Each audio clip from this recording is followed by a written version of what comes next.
Train के AC compartment में मेरे सामने की सीट पर बैठी लड़की ने मुझसे पूछा, हेलो, क्या आपके पास इस मोबाइल की सिम निकालने की पिन है? उसने अपने बैग से एक फ़ोन निकाला।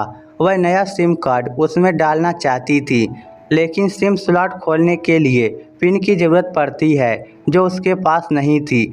मैंने हाँ में गर्दन हिलाई और अपने क्रॉस बैग से पिन निकालकर लड़की को दे दी।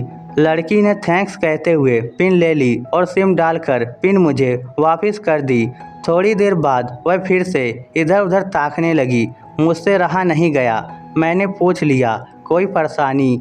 वह बोली, सिम स्टार्ट नहीं हो रही है। मैंने मोबाइल मांगा, उसने दिया। मैंने उसे कहा कि सिम अभी एक्टिवेट नहीं हुई है, थोड़ी देर में हो जाएगी। एक्टिवेट होने के बाद आईडी वेरिफिकेशन होगा, उसके बाद आप इसे इस्तेमाल कर सकोगी। लड़की ने पूछा, आईडी वेरिफिकेशन क्यों? मैंने कहा, आजकल सिम वेरिफिकेशन के बाद एक्टिव होती है। जिस नाम से ये सिम उठाई गई है उसका ब्यौरा पूछा जाएगा, बता देना। लड़की बुदबुदाई। ओह। मैंने दिलासा देते हुए कहा, इसमें परेशानी की कोई बात नहीं।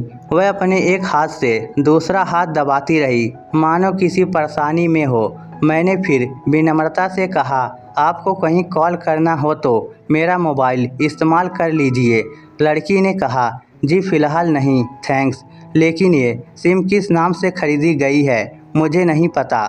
मैंने कहा, एक बार एक्टिव होने दीजिए, जिसने आपको सिम दी है उसी के नाम की होगी। उसने कहा, ओके, कोशिश करते हैं। मैंने पूछा, आपका स्टेशन कहाँ है? लड़की ने कहा, दिल्ली। और आप? लड़की ने मुझसे पूछा। मैंने कहा, दिल्ली ही जा रहा हूँ, एक दिन का काम है। आप दिल्ली में रहती हैं? लड़की बोली, नहीं नहीं, दिल्ली में कोई काम नहीं, ना ही मेरा घर है वहाँ। तो मैंने उत्सुकतावश पूछा।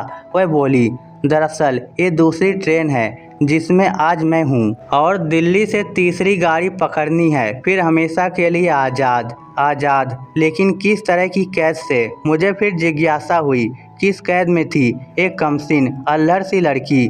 लड़की बोली, उसी कैद में थी जिसमें हर लड़की होती है, जहाँ घर वाले कहें शादी कर लो, जब जैसा कहें वैसा करो। मैं घर से भाग चुकी हूँ। मुझे ताज्जुब हुआ, मगर अपने ताज्जुब को छुपाते हुए मैंने हंसते हुए पूछा, अकेली भाग रही हैं आप? आपके साथ कोई नज़र नहीं आ रहा? वह बोली, अकेली नहीं, साथ में है कोई। कौन? मेरे प्रश्न खत्म नहीं हो रहे थे। दिल्ली से एक और ट्रेन पकड़ूंगी, फिर अगले स्टेशन पर वह जनाब मिलेंगे और उसके बाद हम किसी को नहीं मिलेंगे। अच्छा, तो ये प्यार का मामला है? उसने कहा, जी। मैंने उसे बताया कि मैंने भी लव मैरिज की है। ये बात सुनकर वह खुश हुई, बोली, बताओ कैसे, कब? लव मैरिज की बात सुनकर वह मुझसे बात करने में रुचि लेने लगी। मैंने कहा, कब, कैसे, कहाँ? वह मैं बाद में बताऊंगा, पहले आप बताओ, आपके घर में कौन कौन है? उसने होशियारी बरतते हुए कहा, वह मैं आपको क्यों बताऊं? मेरे घर में कोई भी हो सकता है, मेरे पापा, माँ, भाई, बहन, या हो सकता है भाई ना हो, सिर्फ बहनें हो, या ये भी हो सकता है कि बहनें ना हो और दो चार गुस्सा करने वाले बड़े भाई हो। मतलब मैं आपका नाम भी नहीं पूछ सकता? मैंने काउंटर मारा। वह बोली, कुछ भी नाम हो सकता है मेरा, टीना, मीना, रीना, कुछ भी। बहुत बातूनी लड़की थी वह। थोड़ी देर इधर उधर की बातें करने के बाद उसने मुझे टॉफ़ी दी, जैसे छोटे बच्चे देते हैं क्लास में। बोली, आज मेरा बर्थडे है। मैंने उसकी हथेली से टॉफ़ी उठाते हुए बधाई दी और पूछा, कितने साल की हुई हो? वह बोली, 18। मतलब भाग कर शादी करने की कानूनी उम्र हो गई आपकी? वह हंसी। कुछ ही देर में काफ़ी फ्रैंक हो चुके थे हम दोनों, जैसे बहुत पहले से जानते हो एक दूसरे को। मैंने उसे बताया कि मेरी उम्र 35 साल है, यानी 17 साल बड़ा हूँ। उसने चुटकी लेते हुए कहा, लग तो नहीं रहे हो। मैं मुस्कुरा दिया। मैंने उससे पूछा, तुम घर से भाग कर आई हो, तुम्हारे चेहरे पर चिंता के निशान जरा भी नहीं है, इतनी बेफिक्री मैंने पहली बार देखी। खुद की तारीफ सुनकर वह खुश हुई, बोली, मुझे उन जनाब ने, मेरे लवर ने पहले ही समझा दिया था कि जब घर से निकलो तो बिल्कुल बिंदास रहना, घर वालों के बारे में बिल्कुल मत सोचना, बिल्कुल अपना मूड खराब मत करना, सिर्फ मेरे और हम दोनों के बारे में सोचना और मैं वही कर रही हूँ। मैंने फिर चुटकी ली। कहा, उसने तुम्हें मुझ जैसे अनजान मुसाफिरों से दूर रहने की सलाह नहीं दी? उसने हंसकर जवाब दिया, नहीं, शायद वह भूल गया होगा ये बताना। मैंने उसके प्रेमी की तारीफ करते हुए कहा, वैसे तुम्हारा बॉयफ्रेंड काफ़ी टैलेंटेड है। उसने किस तरह से तुम्हें अकेले घर से रवाना किया, नई सिम और मोबाइल दिया और 3 ट्रेन बदलवाई ताकि कोई ट्रैक ना कर सके। Very talented person. लड़की ने हामी भरी, बोली, बहुत टैलेंटेड हैं वह, उनके जैसा कोई नहीं। मैंने उसे बताया कि मेरी शादी को 10 साल हुए हैं, एक बेटी है 8 साल की और एक बेटा 1 साल का। ये देखो उनकी तस्वीर। मेरे फ़ोन पर बच्चों की तस्वीर देखकर उसके मुंह से निकल गया, सो क्यूट। मैंने उसे बताया कि ये जब पैदा हुई तब मैं कुवैत में था, एक पेट्रो कंपनी में। बहुत अच्छी जॉब थी मेरी, बहुत अच्छी सैलरी थी। फिर कुछ महीनों बाद मैंने वह जॉब छोड़ दी और अपने ही कस्बे में काम करने लगा। लड़की ने पूछा, जॉब क्यों छोड़ी? मैंने कहा, बच्ची को पहली बार गोद में उठाया तो ऐसे लगा जैसी मेरी दुनिया मेरे हाथों में है। 30 दिन की छुट्टी पर आया था, वापस जाना था लेकिन जा ना सका। इधर बच्ची का बचपन खर्च होता रहे, उधर मैं पूरी दुनिया कमा लूँ तब भी घाटे का सौदा है। मेरी 2 टके की नौकरी, बचपन उसका लाखों का। उसने पूछा, क्या बीवी बच्चों को साथ नहीं ले जा सकते थे वहाँ? मैंने कहा, काफ़ी टेक्निकल मामलों से गुजरकर एक लंबे समय के बाद रख सकते हैं। उस वक्त ये मुमकिन नहीं था।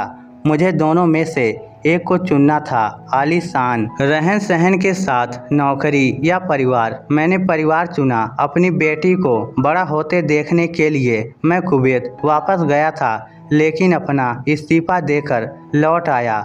लड़की ने कहा, वेरी इम्प्रेसिव। मैं मुस्कुराकर खिड़की की तरफ देखने लगा। लड़की ने पूछा, अच्छा आपने तो लव मैरिज की थी ना, फिर आप भागकर कहाँ गए, कैसे रहे और कैसे गुजरा वह वक्त? उसके हर सवाल और हर बात में मुझे महसूस हो रहा था कि ये लड़की लकड़पन के शिखर पर है, बिल्कुल ना समझ और मासूम छोटी बहन सी।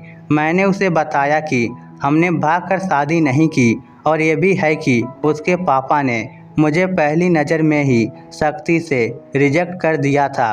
उन्होंने आपको रिजेक्ट क्यों किया? लड़की ने पूछा। मैंने कहा, रिजेक्ट करने का कुछ भी कारण हो सकता है, मेरी जाति, मेरा काम, घर परिवार। बिल्कुल सही। लड़की ने सहमति दर्ज कराई और आगे पूछा, फिर आपने क्या किया?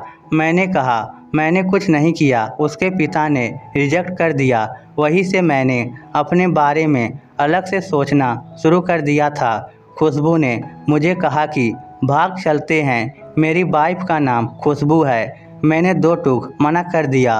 वह 2 दिन तक लगातार जोर देती रही कि भाग चलते हैं। मैं मना करता रहा। मैंने उसे समझाया कि भागने वाले जोड़े में लड़के की इज्जत पर कोई खास फर्क नहीं पड़ता, जबकि लड़की के पूरे कुल की इज्जत धुल जाती है।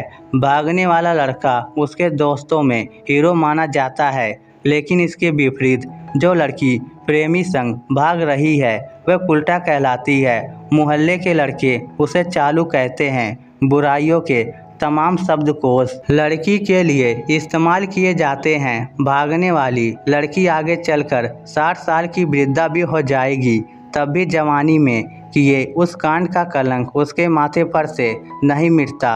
मैं मानता हूँ कि लड़का लड़की को तौलने का ये दोहरा मापदंड गलत है, लेकिन हमारे समाज में है तो यही नज़रिया गलत है, मगर सामाजिक नज़रिया यही है। वह अपने नीचे का होठ दांतों तले पीसने लगी। उसने पानी की बोतल का ढक्कन खोलकर एक घूंट पिया। मैंने कहा, अगर मैं उस दिन उसे भगा ले जाता तो उसकी माँ तो शायद कई दिनों तक पानी भी नहीं पीती। इसलिए मेरी हिम्मत नहीं हुई कि ऐसा काम करूं।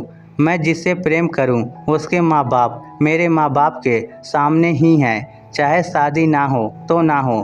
कुछ पल के लिए वह सोच में पड़ गई, लेकिन मेरे बारे में और अधिक जानना चाहती थी। उसने पूछा, फिर आपकी शादी कैसे हुई? मैंने बताया कि खुशबू की सगाई कहीं और कर दी गई थी। धीरे धीरे सब कुछ नॉर्मल होने लगा था। खुशबू और उसके मंगेतर की बातें भी होने लगी थी फ़ोन पर, लेकिन जैसे जैसे शादी नज़दीक आने लगी उन लोगों की डिमांड बढ़ने लगी। डिमांड मतलब? लड़की ने पूछा।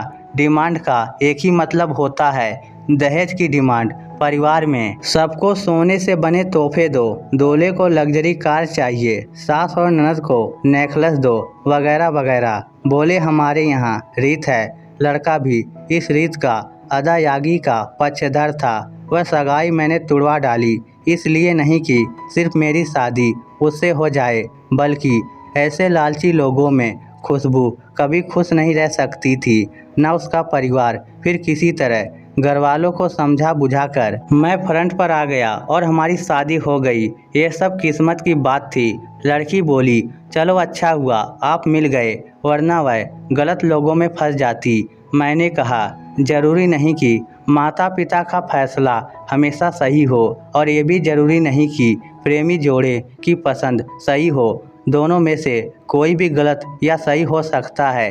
काम की बात यहाँ ये है कि कौन सबसे ज़्यादा वफादार है। लड़की ने फिर से पानी का घूंट लिया और मैंने भी।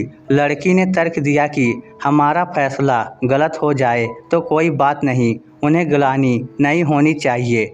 मैंने कहा, फैसला ऐसा हो जो दोनों का हो, बच्चों और माता पिता दोनों की सहमति, वह सबसे सही है। बुरा मत मानना, मैं कहना चाहूँगा कि तुम्हारा फैसला तुम दोनों का है, जिसमें तुम्हारे पेरेंट्स शामिल नहीं है, ना ही तुम्हें इश्क का असली मतलब पता है अभी। उसने पूछा, क्या है इश्क का सही अर्थ? मैंने कहा, तुम इश्क में हो, तुम अपना सब कुछ छोड़कर चली आई, ये सच्चा इश्क है।